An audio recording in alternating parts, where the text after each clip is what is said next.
Okay, we start.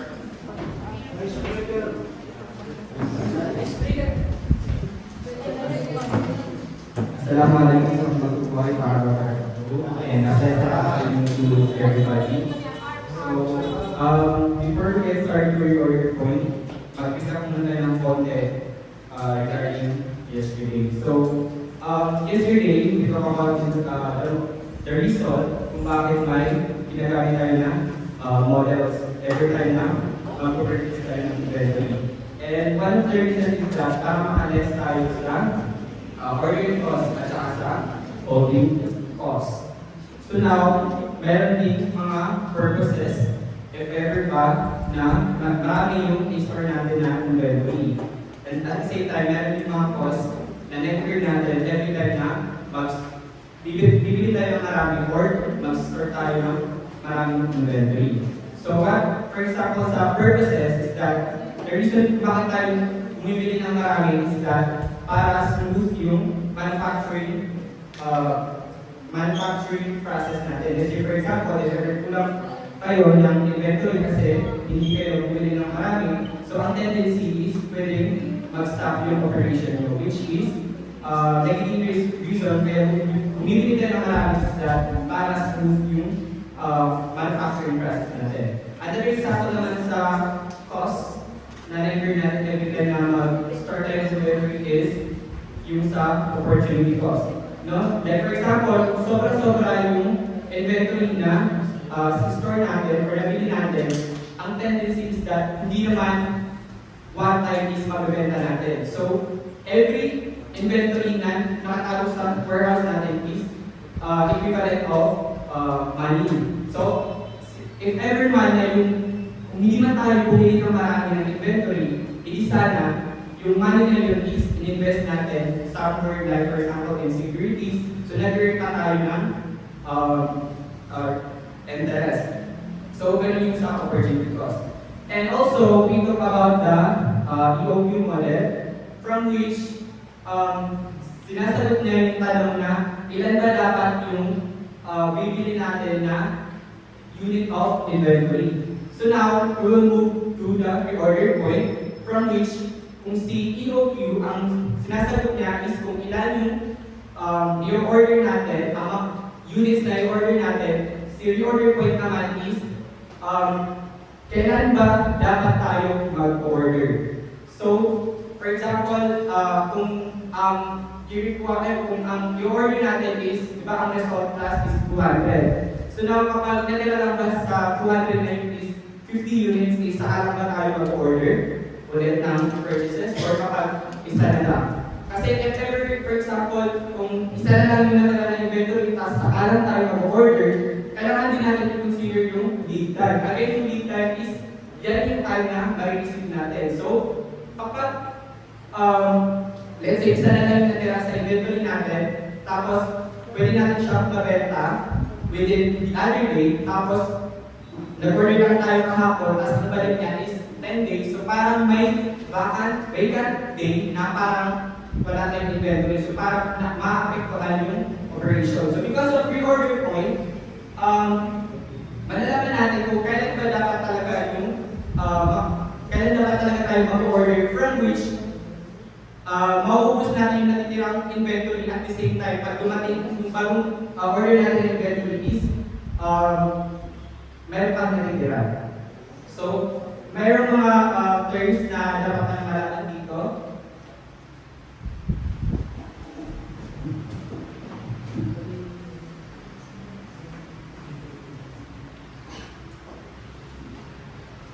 First is yung inventory level, which means ito yung numbers of inventory na meron tayo. Let's say, yung sa 200 na in-order natin last, ang natitira na lang is 50. So yun na lang yung level of inventory natin. Another is the lead time from which, again, yung event of time na ma-receive natin yung inventory. Another also na consider natin dito is yung daily demand. And the cycle. Again, yung cycle is yan yung length of time na kung saan makupush natin or mabibenta natin yung inventory natin. So now, sa reorder point, meron siyang formula which is yung ROP is equal to daily demand multiplied by lead time. So now, merong dalawang scenario na mag-face natin if ever gagamit tayo ng ROP. It's either first is yung normal na scenario and isa is hindi normal or abnormal. Yung sa normal is yung lead time is shorter than the cycle. Ibig sabihin kasi, kung for example, yung lead time natin is 10 days and then ang cycle natin is 15 days. Ibig sabihin, kung ang i-order lang natin is 50 units, ibig sabihin kapag nag-order tayo, makakarating siya ng 50 days. And at the same time, yung natitirang 50 na to is pwede natin siyang nasold within 15 days. Ibig sabihin, pag dumating yung inventory natin is hindi rin tayo makakaranas ng stock house. However, paano kung mas malaki si lead time or mas mahaba si lead time? Let's say, ang lead time is 10 days, tapos ang cycle is 5 days. So, kung 50 lang yung natira na units natin, tapos pwede natin siyang masold within 5 days, and then kapag nag-order tayo is ang pag nag-order tayo, makakarating sa atin yung in-order natin na inventory within 10 days. So parang may 5 days na day which is parang wala tayong inventory. So parang ma-affectan yung operations natin. So yun yung iniiwasan natin. So whenever dito sa ito yung normal, ito yung abnormal. Kapag ganyan yung nangyari sa yung normal yung nangyari sa binigay na mga numbers is basically apply ko lang yung formula na yun. So let's say for example,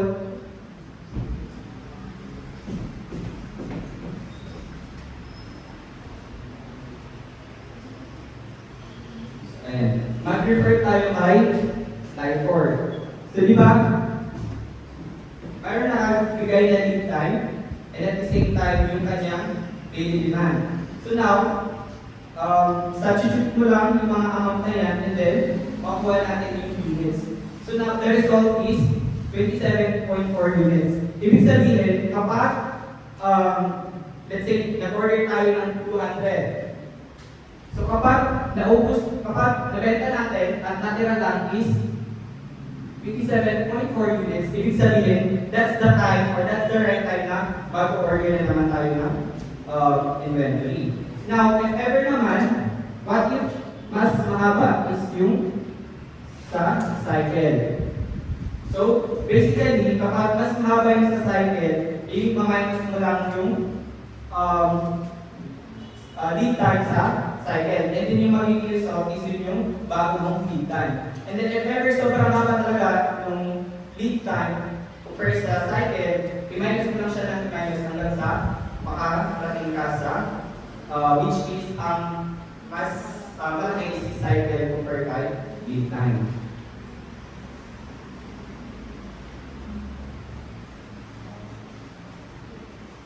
So now let's move to quantitative discount analysis. So one of the reason kung bakit tayo bumibili ng inventory is nag-a-avail tayo ng discount, right? So the more na marami yung binibenta natin, the more na malaki yung discount natin. But the thing is that particular malaki yung discount is particular marami yung discount is yun na yung kukunin natin or inaano din natin, i-weigh din natin yung units na mabibili natin. So, in quantitative discount analysis, hahanapin natin of course yung may pinaka-lowest total cost. So, that's the formula of quantitative discount analysis.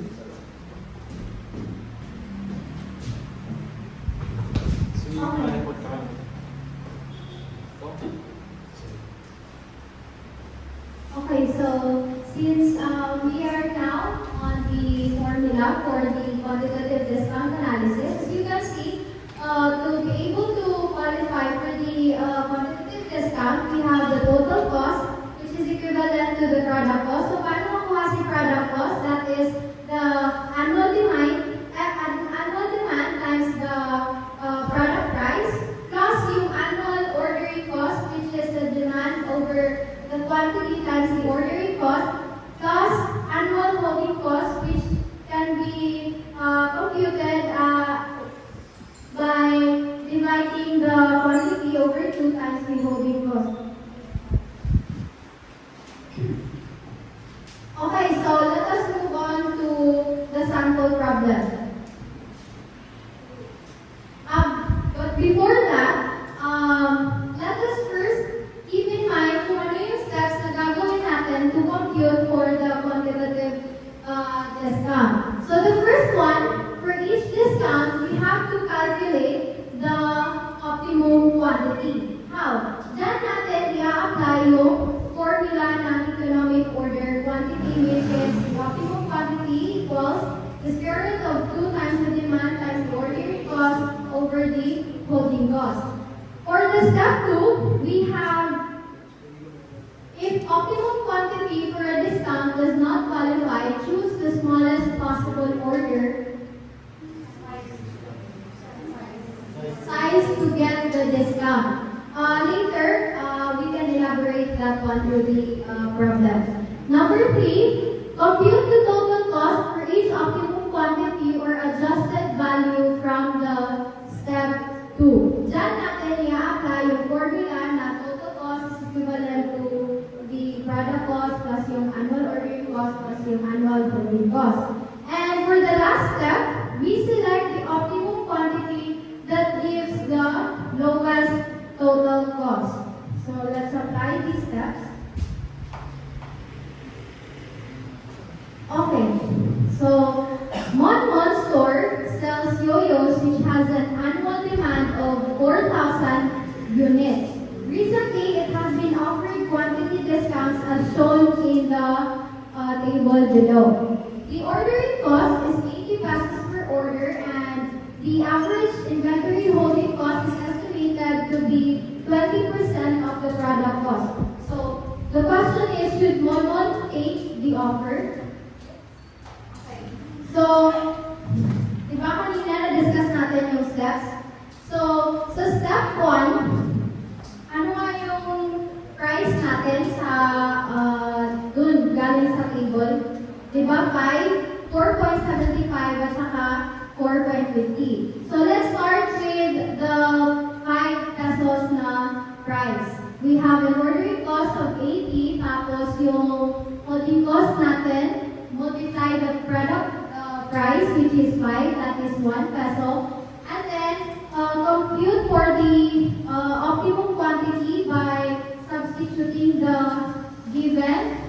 Makukuha mo yung, at the price of 5, you will have 800 units. At the price of 4.75, you will have 821 units. And at the price of 4.50, you will have 843 units.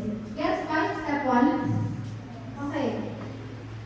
As for the step 2, we find the derived optimum quantities that will qualify for the discount. So, dito, para mag-gets nyo, at the price of 5, ang dapat natin na i-order na inventory is from 1 to 199. Diba yun yung sa table? Sa 5, kailangan 1 to 199, tapos sa 4.75, kailangan 1,999, and then sa 4.5, kailangan 2,000 pataas. So, in here, at the price of 5, qualified ba yung 800 units natin or hindi?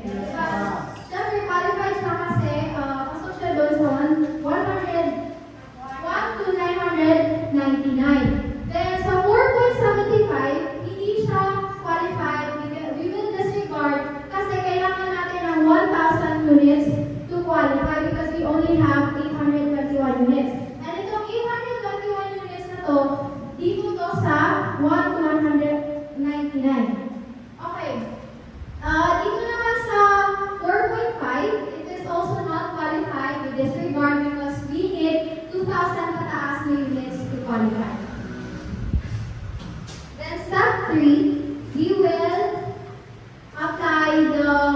formula. So, ayan. Optimum quantity is 800 sa price ng 5, yung ordering cost and yung holding cost. So, compute, substitute 4,000 times 5 plus 4,000 over 800 times 8K. Ito yung magiging total cost ng price ng 5. That is 20,800 and then do it sa rest ng prices. Then, last step. So, ano nga yung last step? As I've said, we have to choose the order quantity with the lowest total cost. So, among those three, saan yung pinaka-lowest? Diba si 19,060 which is a price ng 4.75.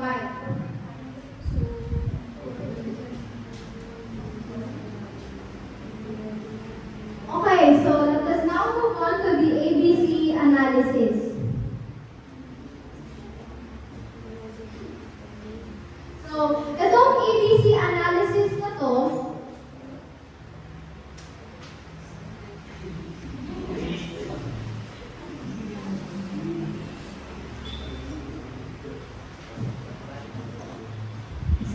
we are bound for our last inventory model, which is the ABC analysis.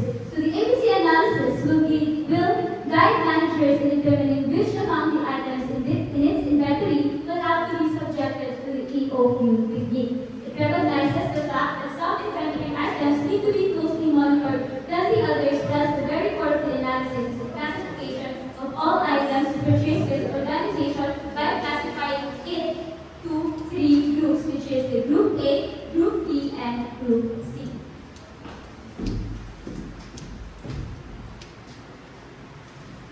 So basically, yung ABC analysis is we use it para ma-identify natin kung alin sa mga inventory or sa items sa inventory natin is kailangan natin i-monitor or kung saan pwede natin gamitin or kung saan natin may apply yung EOQ technique.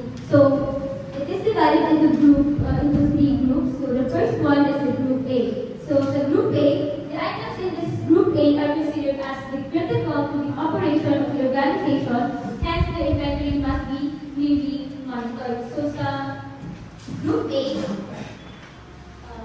yung inventory natin is naka-divide into three. So we have Group A, B, and C. So it is divided by, so the first is the Group A. Masasabi natin ang Group A is the most critical, and in terms of inventory items, 10% lang siya. In terms of number of items, is 10% lang yung Group A. So bale, in terms of money value, it is 70%. So maybe we can say that in Group A, nandito yung mga items of inventory wherein konti lang sila sa inventory pero they are quite expensive. So, they have a high value in terms of money, 70%. And then sa Group B, the items in this group are not so critical. Items in Group B usually represent about 20% of the company's business in monetary terms and comprise about 20% naman sa inventory. So, in Group B is 20-20 siya. 20% siya in terms of number of items and then 20% naman siya in terms of money value, 20-20. So bali here, sa group base, kailangan tayo dito ng EOQ technique kasi kailangan siya i-monitor closely kasi even if okay lang yung abot niya sa items of inventory natin, in terms of money values, malaki siya, expensive siya o malaki na generate sa kanya. So in Group B naman is balance lang 20-20. So we still use EOQ kasi some items, some certain specific items or chosen items, selected items sa Group B is important or shall be needed for closely monitored. So sa Group C naman, it is just the opposite of Group A. Kasi sa Group C is 70% siya in terms of number of items in inventory, and then 10% siya in terms of money value. So means madami siya, pero konti lang yung value niya. So if 100%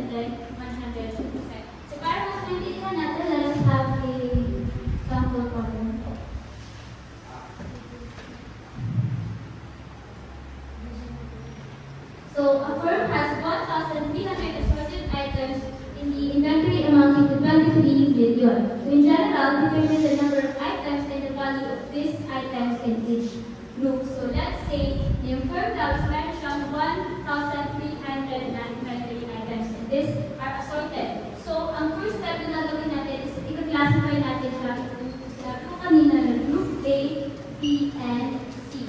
So i-apply lang natin yung kanina na pag-divide at pag-classify natin in terms of percentage. So take note na actually yung percentage is in some sources that I've heard na hindi siya actually exactly 10% and then 70%. Ang concept lang dito, ang thought lang dito is pag group A, sa group A is ang nilalagay natin siya ng mga inventory or kinaklasify natin siya na inventory is although konti lang sila, pero they are quite expensive. Like for example, ITW ka, tapos meron kang inventory dito na mahal, sila yung mga mahal. Pero konti lang sila, pero mahal sila. So nakaklasify sila sa group A.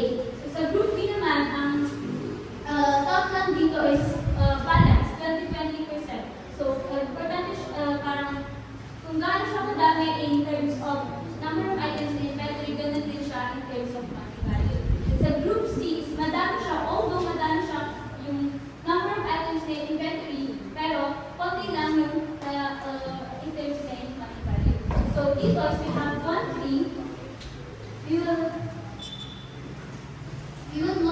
will multiply it to the respective percentage. So sa group A, we have 1,300, we multiply it into 10%, and then in group B is into 20%, and then sa group C is we have 70%. Kukuha natin from the group A is we have 1,300 times 10% is we have 130. And then the group B is 1,300 times 20% is 260. And then the group C is we have 910. So if we add niya siya, it is equal to 1,100. So now, in terms of money value naman, we have, sa problem is, we have the inventory amounting to 23 million. Same process lang, 23 million times 70% sa group A, 23 million sa 23 million we multiply to 20% and then 23 million we multiply it to 10%. We'll have 16.1 million, 4.6 million, 2.3 million. Add natin siya, mag-equal siya sa 23 million. So by that, nasasabi natin na itong the group A and group B should be closely monitored and magagamitan natin may apply with the DOQ formula and then or technique and then yung A, yung C is yun lang yung siya. So the ABC analysis is just about the analysis of the classification in terms of kung gaano yung in terms of inventory and in terms of money value.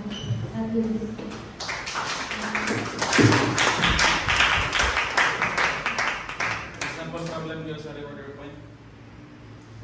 Pass it work muna. Practice.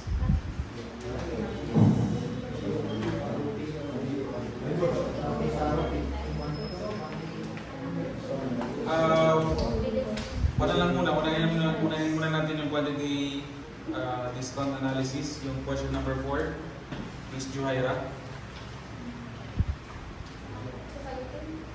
Sila yung sasagot. Tapos if mayroon kayong tanong, tanong lang sa mga reporters.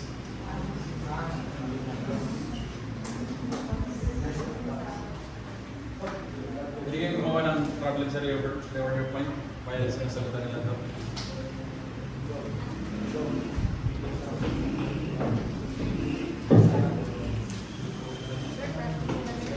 Practice lang.